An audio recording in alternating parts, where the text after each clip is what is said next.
have you change the trans just to the so they can then match. Yeah, that'd be pretty cool. Good evening, everyone. Welcome. Audio's good. All right, we got a whole bunch of stuff sitting on our counter here. But hello. How's everybody doing? Saludos, Gustavo. Looking forward to this. Yeah, that's right. You just answered that. Mexico City. Hold on, where'd it go? I think it was this. On the fence about buying it, although the AB class helps. It does. And at best case, you have an AB class amplifier. Worst case, you have an AB class line driver into a bigger amplifier. Think about that for a minute. Like, ponder that issue. For those of you guys that don't know what we're talking about this little guy right here. This is what we're going to spend a couple minutes tonight playing with. Is the new, to us, Infinity 4-channel DSP amplifier. That is on Saturday. What's up? And we're going to go through the software. We're going to talk a little bit about the amplifier. Normally we do an extended video of this, which we're planning on still doing, but it's been sitting over there. We're so busy. We know you guys love these because it gives you the ability to ask us questions in real time, whether it be about this DSP or something else. So it's just a lot of fun. This is fair disclosure. Infinity sent us this amplifier. We did ask for it because I wanted to play with it. I think it's a pretty cool option for you guys out there that are looking for a small DSP amplifier and you want full control, because the alternative to this is it does it all on its own. It is a little bit more power. It's class D. This is class AB, but this gives you full control. And tonight we're going to talk about that.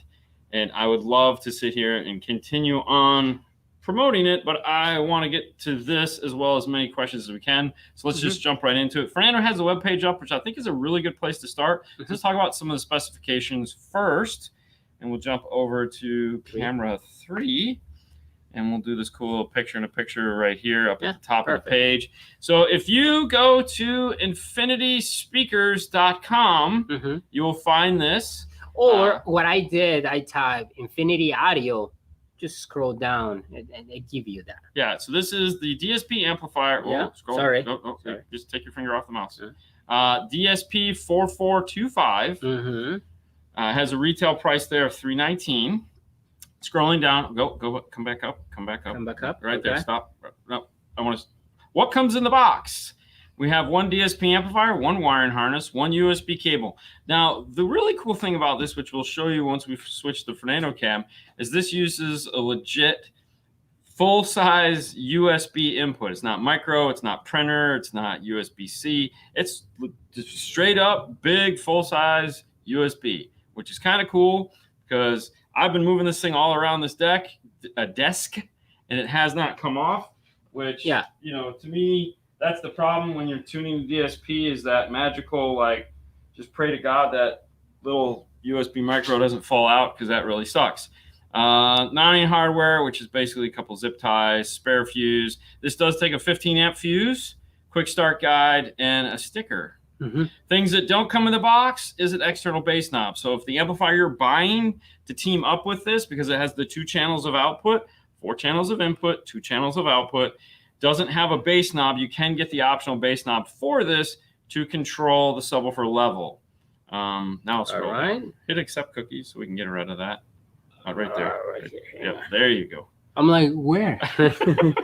Watching the TV. Maximum power output is 200 watts. No, before you go, I mean, where do you get the software? Correct. The software is downloadable right here in the documentation and downloads. Infinity DSP amplifier, EQ, tuning software. Download. This is a Windows-only software. Download super easy. There's no jumping through hoops with some of the other software. This one is pretty straightforward. Okay, 200 watts peak, 25 watts by 4. Full range preamp outputs is the 2 channels. So there again, it's really made for a subwoofer. Variable crossover high pass. Okay, we'll get to all that. Parametric or graphic, which I'm going to show you in this software. It's pretty neat. I hope it does it the way it's supposed to. It's been doing it in the past, which I think it is. Selectable 12-volt signal sense, DC offset. So you have a remote turn on, a signal sense, or DC. You have delay for your turn on and turn off. And somewhere down here, operating voltage is from 8 to 16. 16 volts, which means it's stop-start compliant, which is kind of cool because nothing would suck worse than that. Now, let's switch over here to camera number. Actually, like what? Here, actually, can you? Yeah, let me get that framed up right there. All right. Yeah, just hold it right there. Perfect. And I will. All right, let's take a closer look at the end of the amplifier. You have your 6 RCAs are located here. They come with these cool clips on them. 4 of these are inputs, 2 of them are outputs.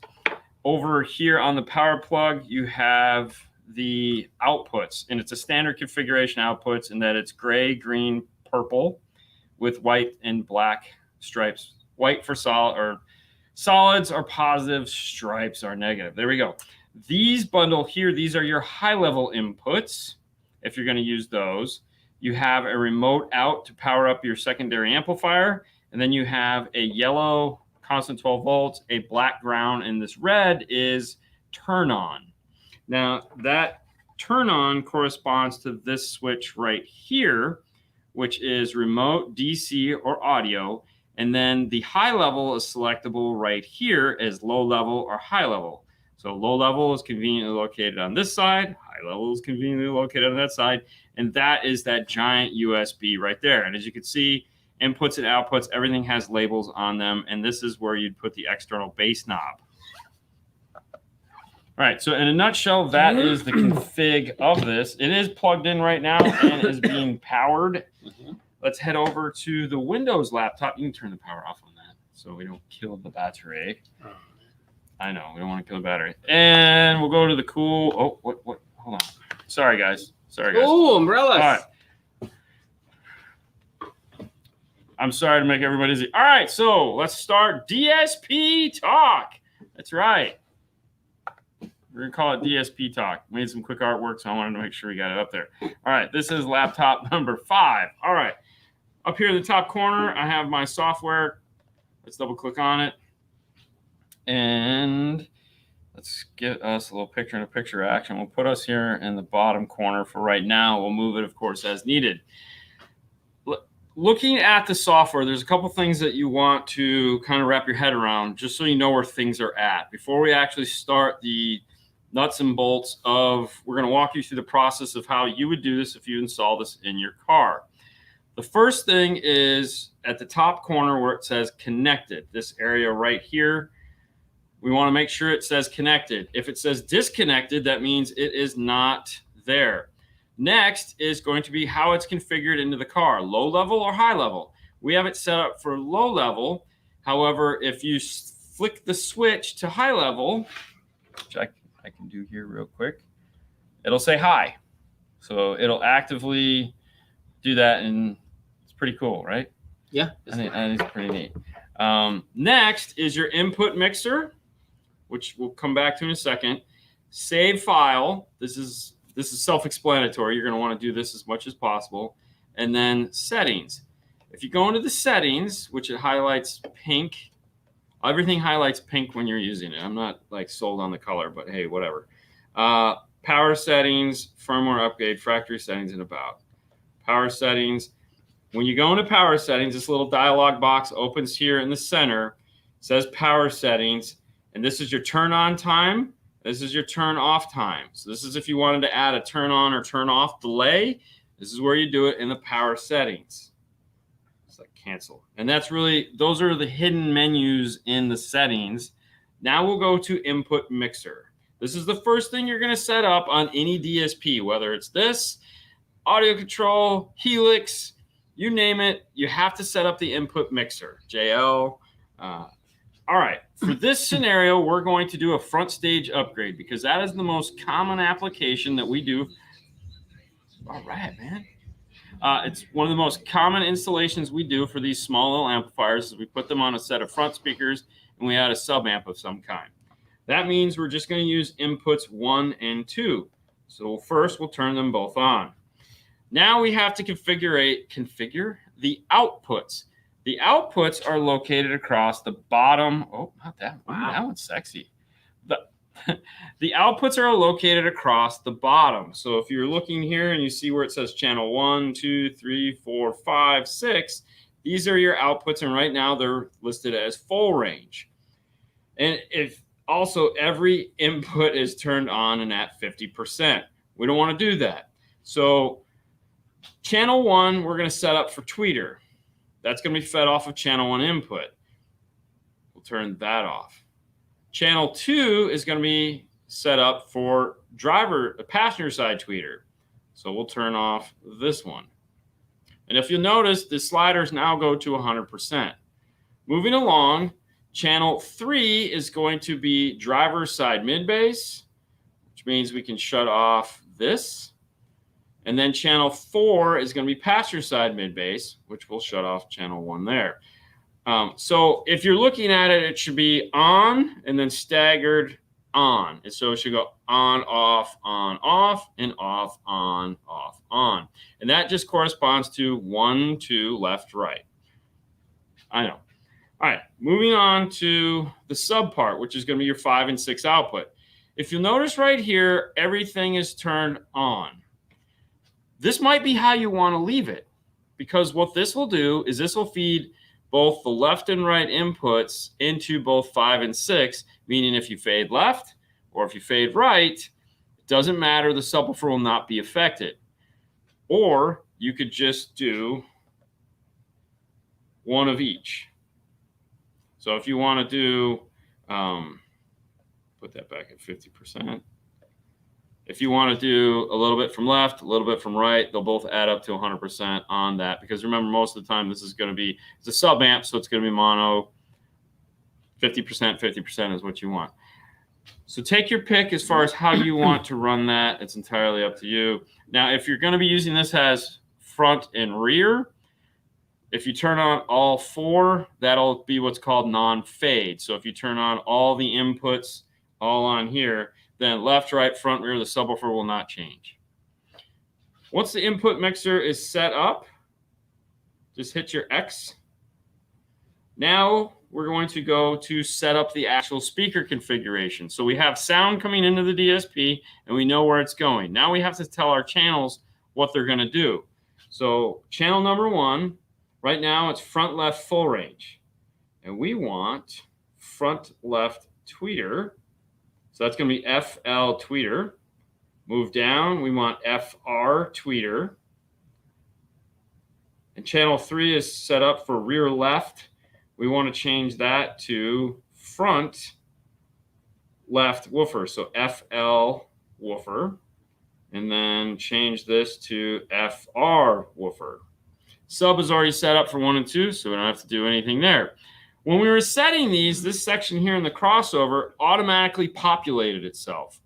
Right or wrong, it's going to do it, meaning it's automatically going to populate some kind of config in there, and they might not be the ones you want for your speakers. So depending on your speakers, go back in and set those up. Now, if you select the link icon here, select OK, and select the link icon here, and select OK, this is a good time to do it because this will only make you have to enter your crossover points in once. It's kind of a safety gap built into it. All right, so high pass, low pass. Let's go back up to the tweeter. Oh, not that. Let's just go up to tweeter. So make sure we've highlighted and the tweeters are in pink here. And we are going to, this is set for 5,000. So let's change this to 3,200. 12 dB. We can pick a plethora of different crossover points, 6, 12, 24, 48. Let's just stick at 24, keep it safe. And because both 1 and 2 are highlighted, that means that that crossover point is set for both. We'll go over to 3 and 4. This is going to be a bandpass channel. And our low pass filter, we need to match up to our high pass filter. Delete that, and we'll call this 3,200. Hit enter. And then we want our mid bass to play down to 80 hertz. Delete that. Hit enter. We'll keep the slopes at 24. And now, as you can see down here on the bottom, this blue line has changed. Side jag real quick, where it says curve setup over here on the right-hand side. 1, 2. If we click these on. You say side jag? Side jag. Right. We will highlight and pull all of those overlays onto this. You may want to do this at the end. You may want to, yeah, as you're adjusting right and left, that's up to you. But that is something that this has, which is kind of cool. In this case, we can look at how our tweeter crossover interacts with our mid-range, whether we want to gap it, you know, sound-wise, it'll help it make more sense in your head. Grab 5 and 6. Let's join those two together. And we have a high pass of 20 hertz if we want. So if we want to have some form of a small subsonic filter, we'll just set that to 12 dB. Now we have a 20 hertz high pass filter to block out any low bass if we're not trying to create 20 hertz into our subwoofer. If we are, of course, leave that off. And we'll add in our slope for that. Now, depending on what you're trying to do with your subwoofer, you may want to not have it at 24 dB. You may want to try 18 or 12, especially if you're going to have some form of a volume knob where your whole point of this is to have bass. Like, I want bass, and I'm going to play it all the time. Now, if you're trying to do upfront bass and stuff like that, leave it alone. But if you're going to have a bass knob and you're going to be turning the bass up and down depending on the type of music you're listening to because you want it to knock the back of your head off at some point, you may want to adjust the crossover to add in a little bit more sound. That's entirely up to you and how you plan on doing that. But that's where you would change this crossover point. For this, we'll just keep it at 24 to assume we're going for maximum funness here. All right. Now, a couple things about, we're going to unpair these now because we have that portion of it done. We're going to have a clip light. So as we're setting this up, we can do that. But the next thing we need to set up is time alignment. If we're going to use time alignment, which we assume you are. We just did a card today. What did I do with that?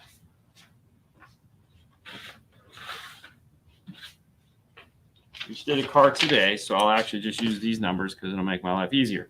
Depending on where you're located, you might want to use inches or centimeters, or if you want to do some math, you can figure out the milliseconds. It's okay, pick one. We'll choose inches.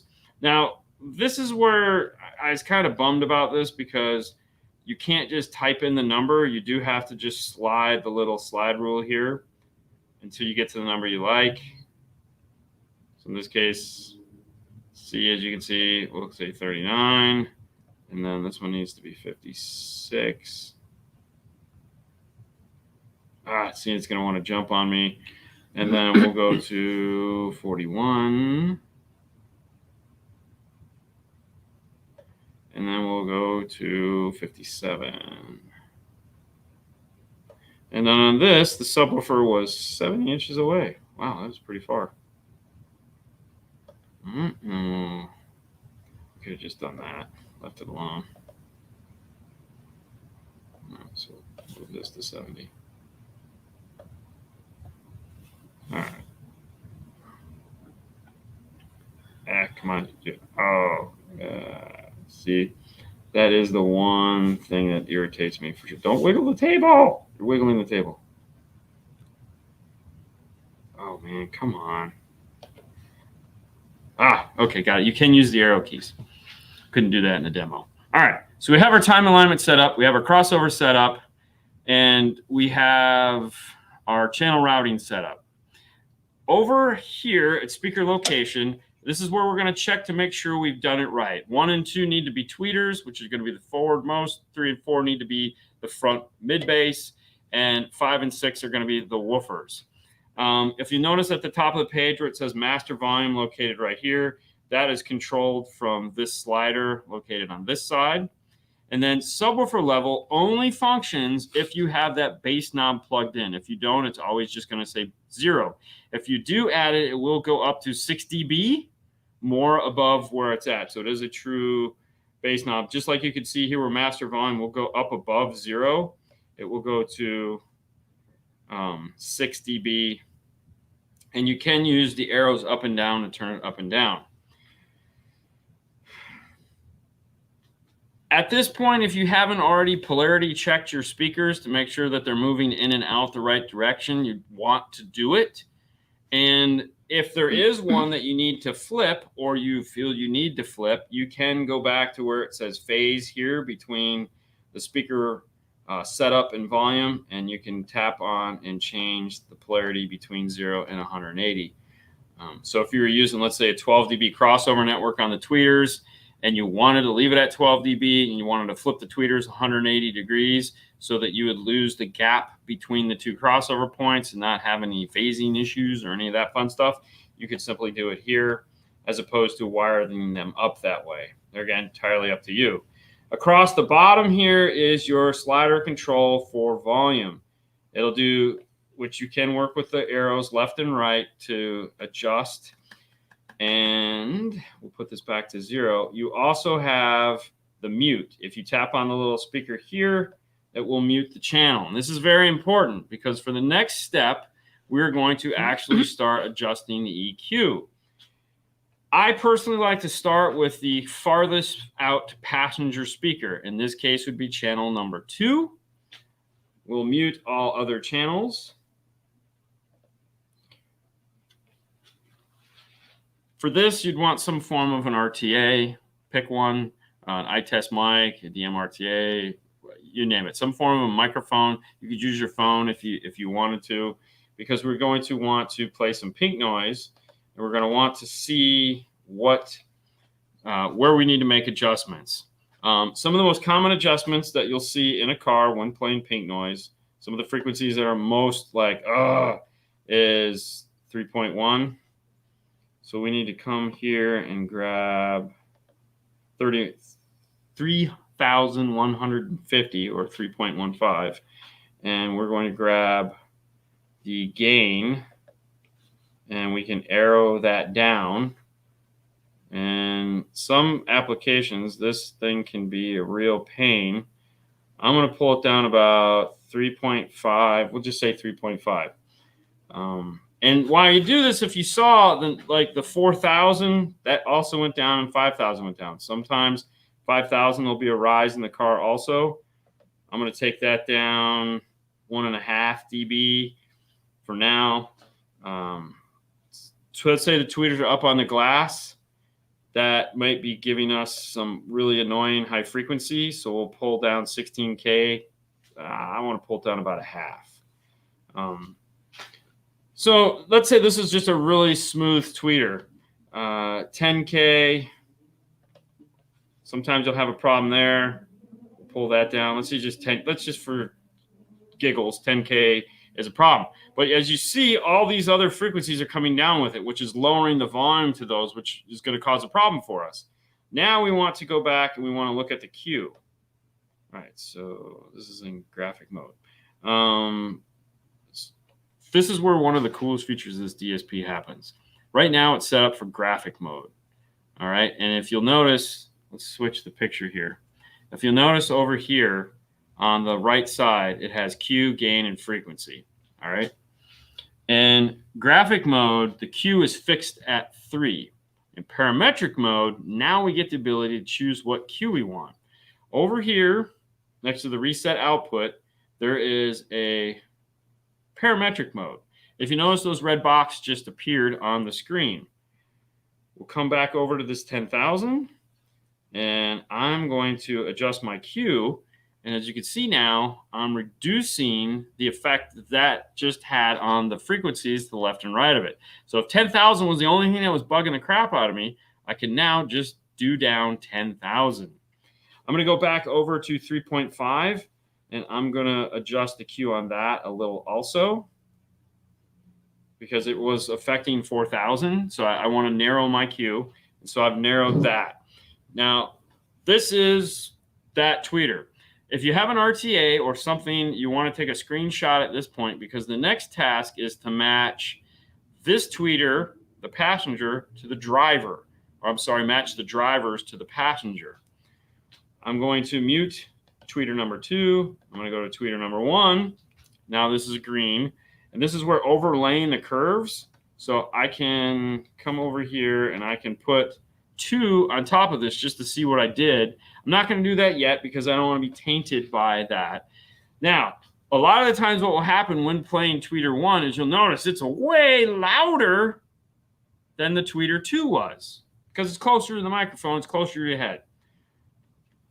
I'm going to start by just working the volume. I'm sorry, got to go back up to this one. I'm going to start by working the volume and turning this down to where whatever the lowest point on that RTA is starts to meet the highest point without. So I don't want to reveal any of my signal, but I want to pull these frequencies down so that I don't have to do that in the EQ. So I'm going to use my level control here. And a lot of the times that's going to be somewhere between, let's say, 1.5 to 2.5 on the volume. You're going to reduce that driver's tweeter to compensate and make your life a heck of a lot easier. So now we'll come over and let's say, because in this tweeter, it's not 3.5, it's 4,000 that is just, gone crazy. And we'll turn 4,000 down. All right, and I'm going to change my Q because I don't need it to, I don't want to take away any energy from 5 and 6. It's off the glass again, so 16 is still kind of killing it. We're going to take that down just a little.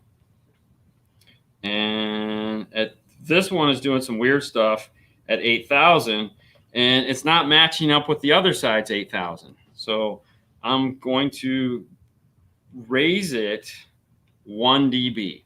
And by that, let's say that matched them up. And typically in tweeters, there's not a lot you're going to do.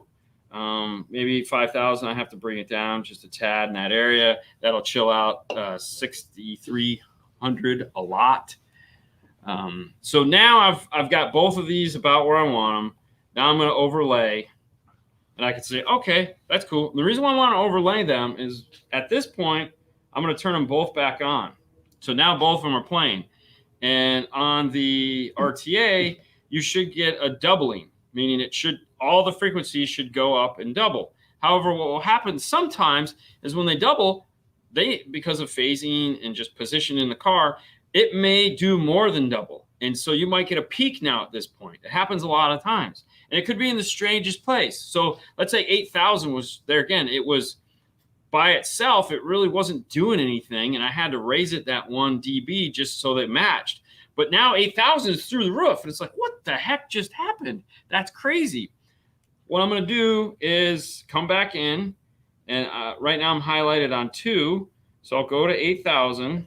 And I'm going to bring that down a dB. So I'll go 1, 2, 3, or a half a dB at this point. I'll count 3. I like to count 3, not really pay attention to the number, just because it might be already a different number than 0. So I counted 3, and then I'll switch to channel 1. I'll go back to 4,000. I'm sorry, 8,000, and I'll go 1, 2, 3. All right, and if that tames that down, great. If it didn't, I'll go 2 more, 1, 2. I'll switch back to channel 2. I'll come back to 8,000 and I'll go 1, 2. All right, so now I've tamed down 8,000 and I've done them both. I've removed the same energy out of both so they'll still match. If I play them individually on the RTA, you might see a dip at 8,000, but that's okay because when they sum together and combine in the car, you got to rise. So, but you don't want that. You want to bring that back down and keep it in check because you don't want to have it go crazy. Now we're going to do the same thing for the mid-range. We'll mute both of those again. Just shut those both off. And we'll move on to channel number 4, where we're going to play that. We'll turn off these guys because we don't need them yet. And then we're going to deal with the problems that are going to happen in these. Now, a lot of the problems that you're going to see, 1,000 hertz. 1,000 hertz is always your enemy. Man, it is always just gonna just create havoc in your world. It's like, oh my God, really? It's good frequency in a car. It just likes to go crazy on you. So you're gonna be bringing that down. There again, I don't need this much Q because it might be affecting 800, which happens a lot. So I'll kind of lessen the Q on that a little bit. Another frequency there again, that 3150 or 3.15. In the mid-range, usually not a problem, but sometimes it is. So you may have to adjust it there. In the mid-bass, you want to look at 200, 220, sometimes there, 250. These channels can get kind of higher than they need to be, and you have to rail them back down. The nice thing is you can usually pick 200 or 250, and if the Q is wide, just bring it down, and that will fix that whole area there. And another frequency I personally just don't like is 500. I'm not a fan, so I will bring and make a noticeable decrease in 500, and I will adjust my Q so I don't affect 400 and 630. And there we go. Obviously, without RTA, we're just going to free it, and we'll come back over here. And now we'll mute that. We'll unmute 3. And I'm just going to make some quick adjustments just so it looks good. We're going to reduce this by maybe a half a decibel, just because, oh, not that one. Did the wrong one. All right, hold on. Put that back.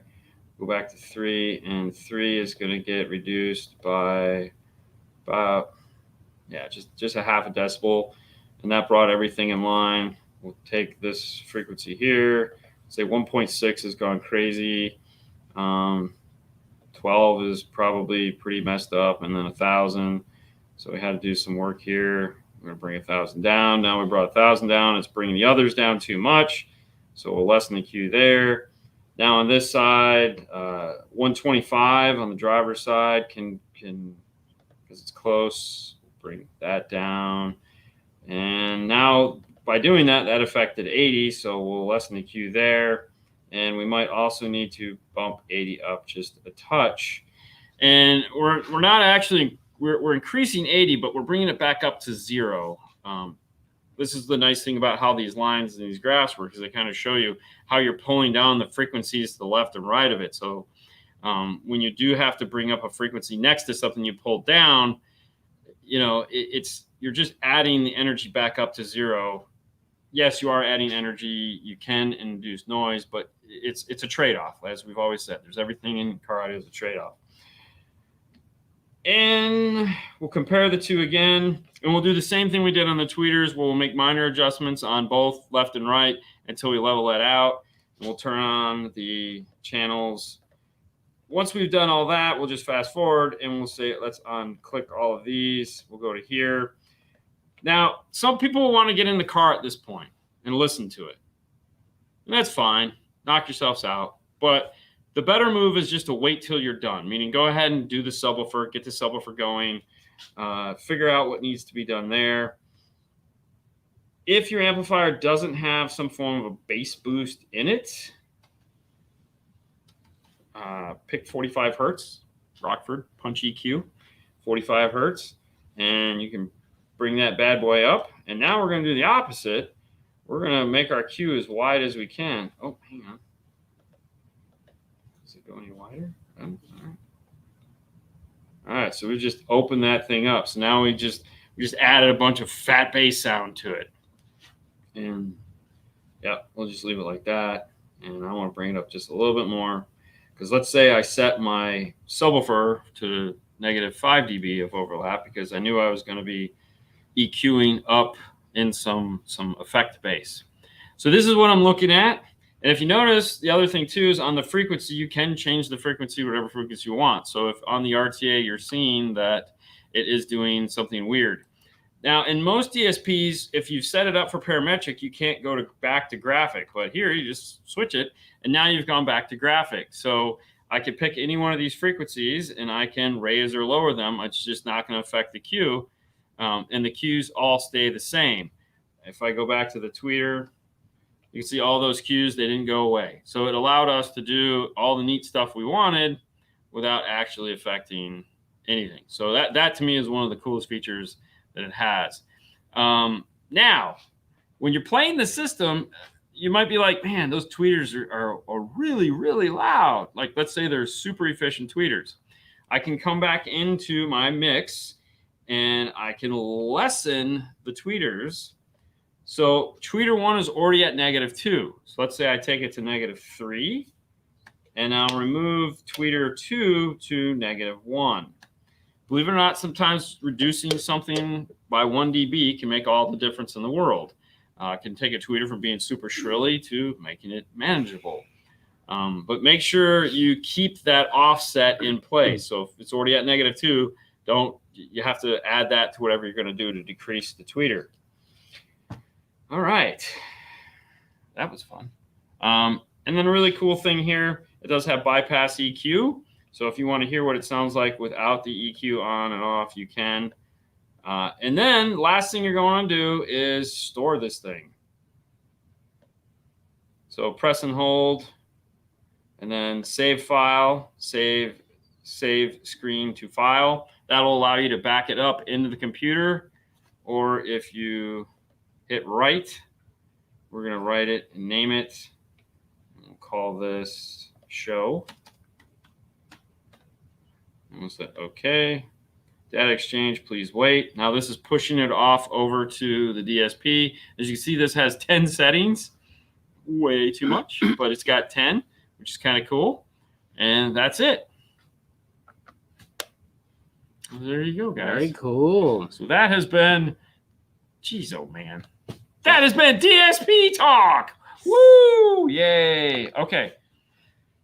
I like it. I think it's pretty cool. It is pretty cool. It's pretty cool. It is small. Cool. It's pretty neat. I'm going to try the Infinity DSP amp without JBL Club components. Oh, with JBL Club components. There you go. All right. So you've been following along. I've been following along a lot. Okay. You went too far. I know. Okay. You just click this at the top there. I know you're like. All right. For this guy, I'm gonna say I apologize that we haven't returned your call, but he's working on it. You know, Paul is working on it. He's one guy. Other than that, sorry. I made some calls today. I didn't get that one served to me. Do we need to measure all drivers to deduct each measurement for delay, or does that DSP make the math? All right, what CarGift is talking about, that's a great question, by the way, is some DSPs need you to do subtraction, meaning you take these numbers and you have to find the 0 point, meaning, I don't know why I keep saying meaning. So let's say your driver's front is the farthest at 57. I'm sorry. In this case, the driver's mid base was 64 inches away. The tweeter was 56 inches away. That means I have to take the longest one, which is 64. That needs to be 0. And I have to find out the difference between 64 and 56, which is 8. And that means that the tweeter is going to be 8. I have to do the math on all the other ones, and that will give me the minimal distance. It's really silly how it does that. I don't have the answer to that CarGift because we haven't dialed it in a car to actually hear it. But I'm thinking the answer to that is all we have to do is put in the measurements, because most of the time we found in these DSPs, when it gives us the ability to do milliseconds, centimeters, and inches, it's already doing the math for you. But that is a good question. And that is something for all of you to keep in mind. If you're working on a DSP and you put in the precise measurements and it sounds totally wrong, then you know you have to do subtractive DSP and only put in the specific amount of inches so that one is at 0. That's how you know the two. Because a lot of the times the instructions don't tell you or do a good job of that. A company that does do it that way, just so you know, is Alpine. Alpine likes you to do the math. Talking about something horrible. What will happen if there was bass in a tweeter signal? That you have big problems. Okay. It happens. Not going to say it doesn't. You wire up the crossover backward. You put the mid on the tweet on the mid. If you're at low levels and you figure it out, you're okay. You know, like you're like, wait a minute, that mid-range, usually it's the mid-range that will sound wrong. You're like, I'm not getting any sound out of that mid-range. And if it's a high-quality tweeter that can take some power, you'll notice right away. You'll be like, oh, wait a minute, there's nothing coming out of the tweeter, or it's just sounding like you're making this noise. Stop what you're doing. Check it. run a tone generator real quick through the passive crossover or whatever, if it's an active crossover. But what'll happen is at high volumes, you will just smoke the crap out of the tweeter. It'll die. And that's bad. It's bad. Really because bad. even though it's a 220 watt tweeter or 150 watt tweeter, there's a frequency range that it's capable of doing that. And once you've gone outside of that, it will no longer perform. It'll never handle 150 watts ever. But once you've gone outside of its frequency range, then you just let the smoke out. All right. I prefer subtractive EQ at this point in the signal chain personally. What do you guys think about boost versus cut? As you can see, this was all cut.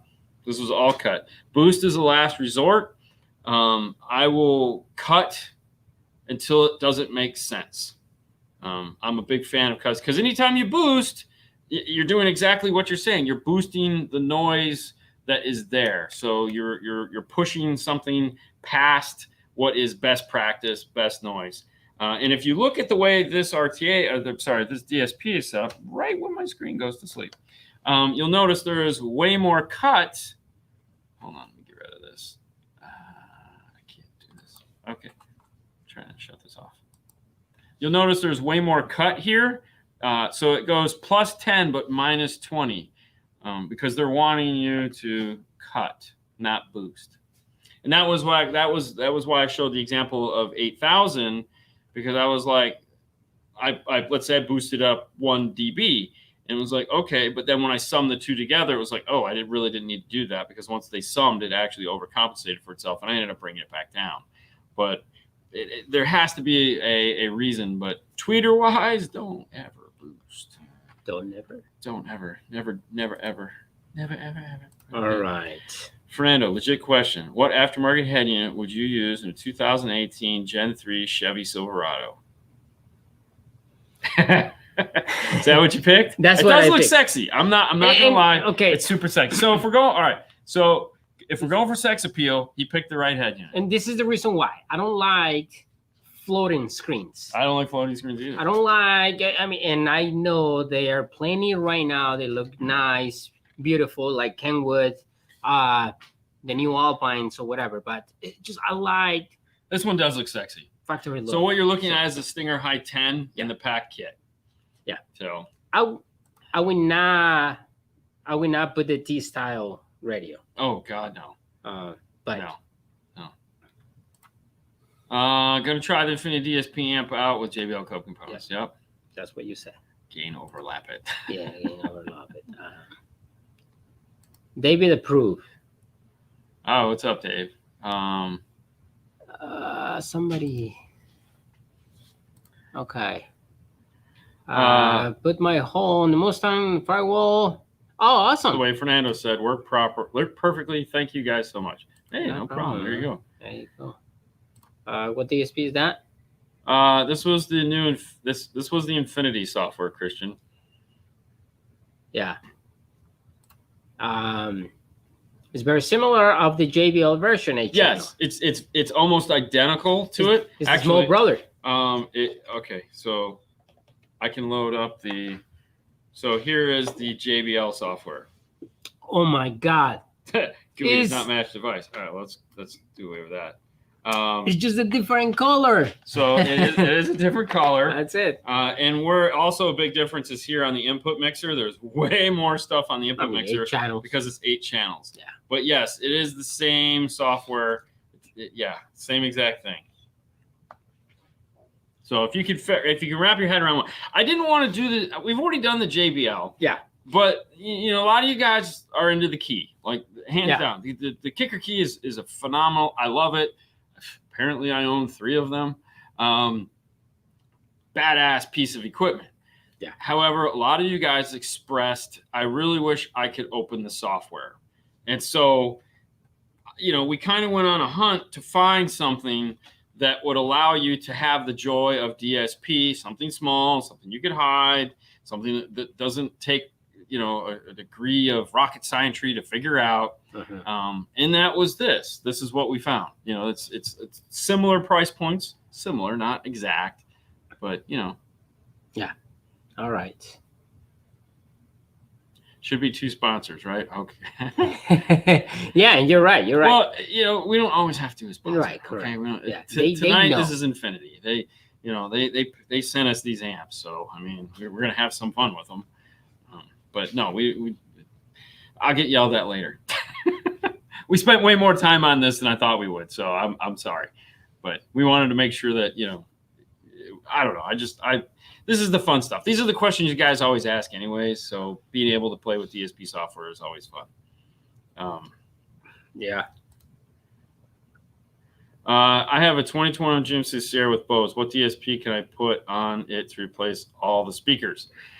If it's the standard Bose, it's a 7-channel system, meaning it has 2 mid-range in the dash, 2 mid-bass in the door, rear speakers in the sub. It's 7 channels.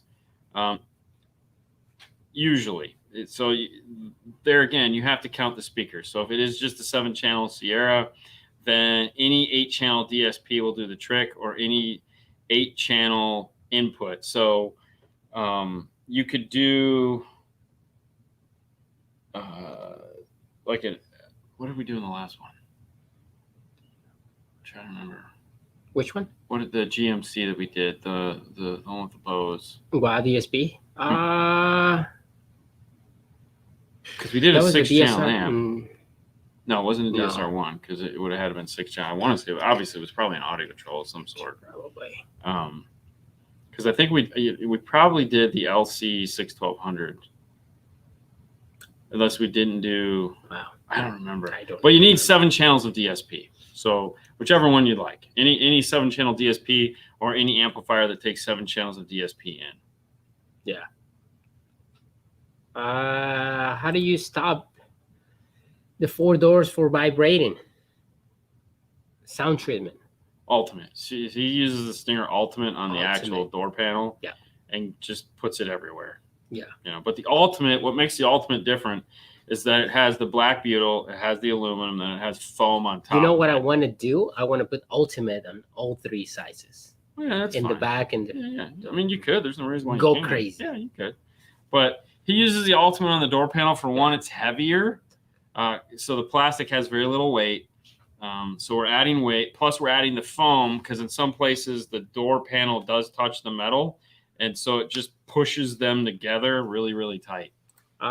Somebody replied here. I use the DMA-10 in my 2021 Silverado with both system to the signal after the amplifier. Yes, that's exactly. That would work great. That's 8 channels of input, so that would do the job fabulously. There you go. 2015 Dodge Challenger with the factory Alpine 6-speaker system. Recommendation replacements.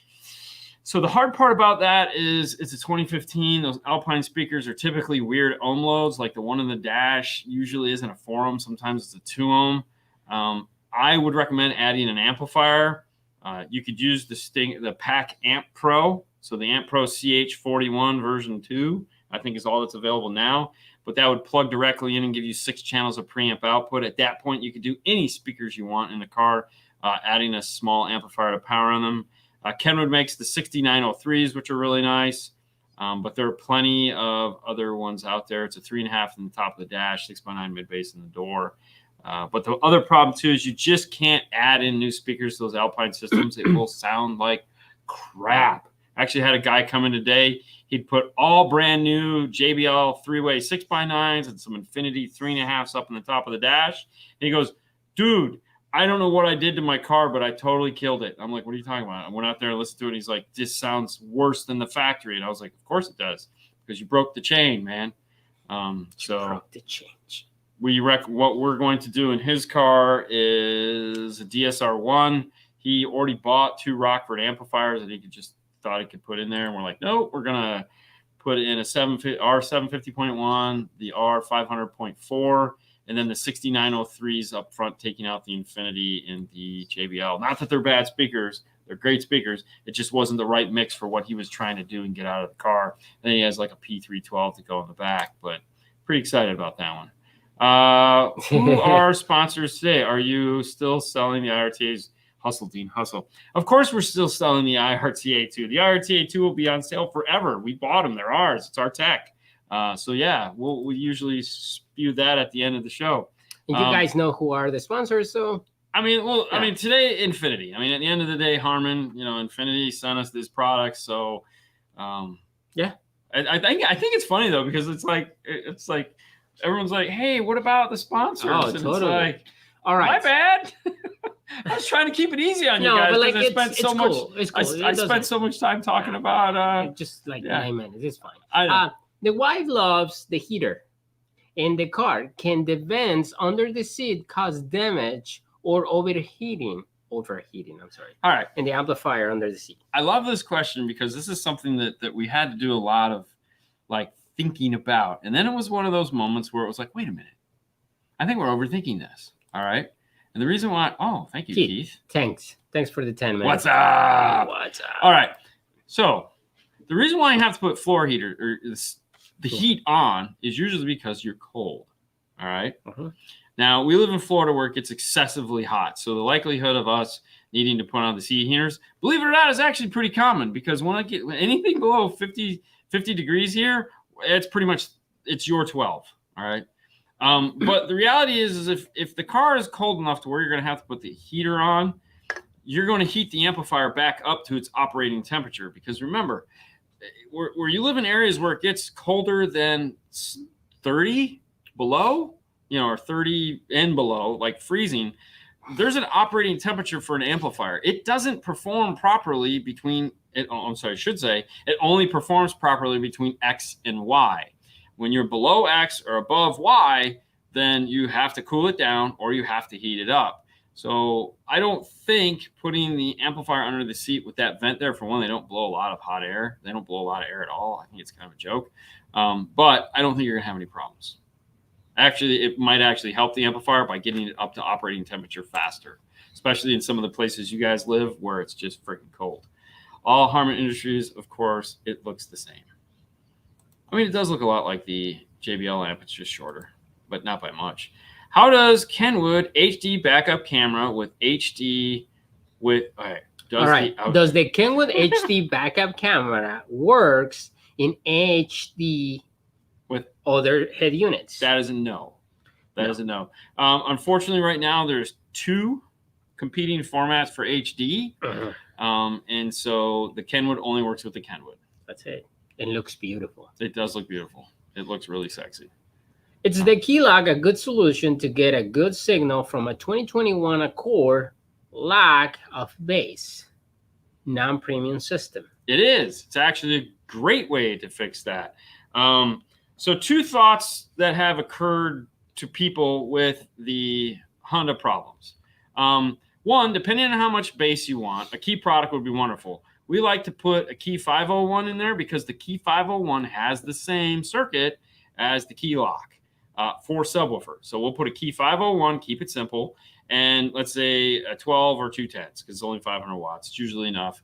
But that'll also solve the problem. And it has a 6 dB bass boost. That's all it is. It's a knob that rotates all the way around the world, but it's only a 6 dB boost. So from 0, it's like, really? So feel free to turn it all the way up. It's only 6 dB. Now, second thought is, of course, an epicenter. Because an epicenter will add the octave shift to the lower frequencies, which in some case will also give you that deep bass sound that you're looking for in a Honda. If you're a purist, like you really want then the Keylock is going to be the solution for you. If you're like, no, I'm going to do fat bass anyways because I like hip hop and I want it to just, then, epicenter. All right. Or both. Any experience with the Chicharon material tweeters? Some call it synthetic silk. I got to be honest with you, I have no idea. If a tweeter's, I don't really get too deep into that. Like, but if I don't know who's using it. I don't know. Dumb question. For tapping into my front door bass speaker in a Mustang, do I have to have twisted wires to send signal to the LC2i Pro? No. No, it's a balanced signal anyways. When you're going high level like that, you're fine. No, you don't have to. You don't have to. I mean, all we do is put them in the drill and spin them. 2 wires. Yeah, pretty much. Spins the wires. But no, if you already have it's perfectly fine, man. Perfectly fine. 2021 Sierra, 6 speakers, 2 in front, Yeah. All right. So yeah. Speaker 2 in front, 2 sub 6x9s in front door, and 6.5 in the rear. Yeah. So the 8-channel, the 8-channel DSP. It also should, if it has the center console, like center console armrest, it will have a subwoofer in the center console. If it doesn't have the center console, obviously it won't. But most of the time, there's a real crappy small sub in the center console. So it doesn't feel like it, I know, but it's usually there. Also, if you want a harness that plugs into that amplifier, the Amp Pro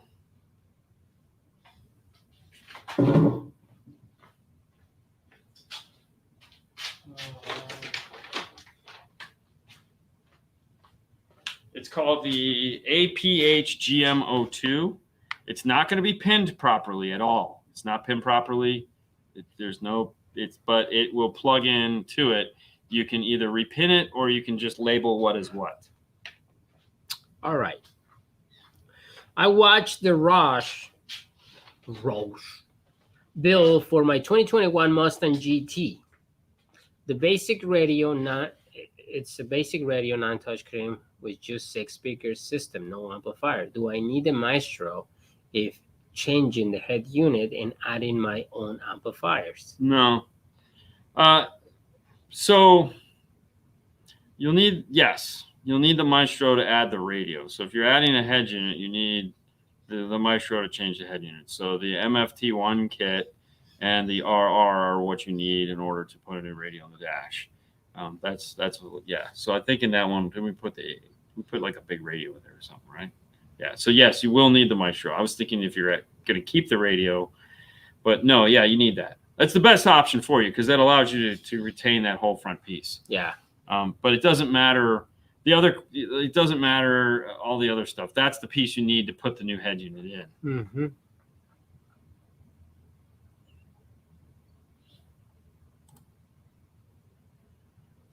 Know if the word is flat.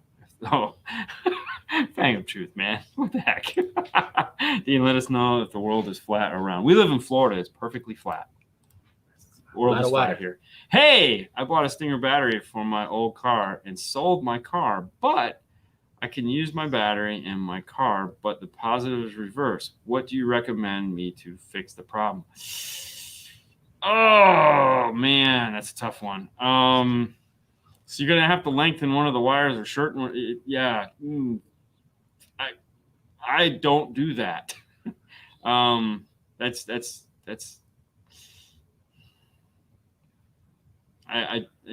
one of those, damn it.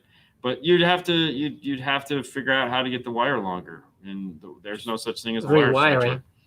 So, I mean, personally, I wouldn't screw with it. I wouldn't do it. It's kind of the wrong tool for the job. And I don't really think the Stinger batteries work that great as a starting battery. But it's just, yeah.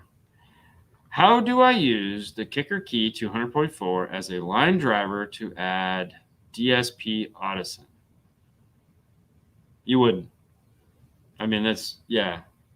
You wouldn't, because why would you put a DSP amp in front of another DSP amp? The correction that the key is doing is acoustical because it has a microphone. If you're looking at like some form of an Audison amplifier, an Audison amplifier has de-equalization built into it. So like a Prima or a Forza has electrical de-equalization built into it. So it will fix the signal that way and get it back to a flat signal coming into the amplifier. If you were just going to use like the SR Audison amplifiers, then that would be fine because you could use that as it would sound the same. You would just be making it louder. You just, turn the gains down till it matched the output voltage that the SR amplifiers are capable of using. But no, you would never do what you're asking. That wouldn't make any sense. Right. All right. Oh my gosh. It's that time already? Yeah. Holy crap. Well, hey guys, thank you so much for playing along with us tonight, letting us do DSP talk. Of course, if you like these things, let us know. We try to do them as much as we can, but we don't want to do them too often because we know you guys, yeah. All right, pull up the DNF tool jar. All All right, so you're number 3. Mm-hmm. Hey, earlier in the show, someone asked about the IRTA2. For those of you guys who don't know what the IRTA2 is, a cool tool that we make here. That's right. We don't make it here. We had it made. Spent a lot of money and hired an engineer. But this is an electrical RTA 2-channel, so this will allow you to look at a left and right. For the guy that click on it, for the guy that was asking earlier about the Chevy truck, scroll down. Scroll down. There you go. Keep going. A lot of these, like all pass filter video and channel summing, these are all done in a Chevy Silverado. So a lot of the stuff that is in here was for Chevy Silverado. But if you're interested in picking up one of those so that you can see physically what is happening, trying to figure out, just guessing sucks. So the IRTA tool will allow you to actually see what is happening. You can pick that up at DNF Tool Drawer. And of course, if you'd like to pick up cool swag, you can find that at dnfswag.com, or you can pick up one of our cool t-shirts, hoodies. You know, get ready for the summer. The 4th of July is right around the corner. You can pick up our cool patriotic American flag 5-star shirt. It's very trendy this time of the year. And with that, guys, it is Saturday night. Now, we'll be back on Monday, of course, on Facebook to do the Facebook Live show, where we'll take all your questions and try to have as much fun as possible. But then it's going to be it for a week and a half, because I'll be gone. I know, it's so sad. But that's it, guys. It's Friday, it's Saturday night. So go out, have fun, be merry. Don't do anything stupid. Make sure to arrive alive. Get back home.